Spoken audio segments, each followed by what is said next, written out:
One has to be very clear while writing what are the objectives of the paper, and to achieve that objectives, what are the sub objectives that are to be followed.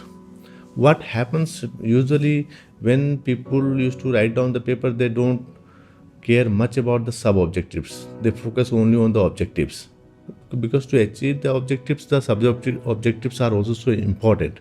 That's why one has to be careful about that one.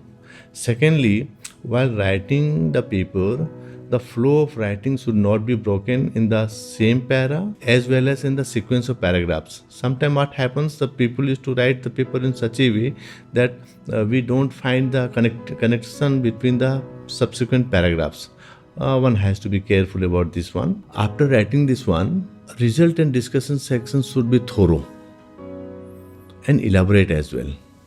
And if somebody is writing paper and at the same time writing what are the limitations of the paper and the future scopes, that will be better and appreciable.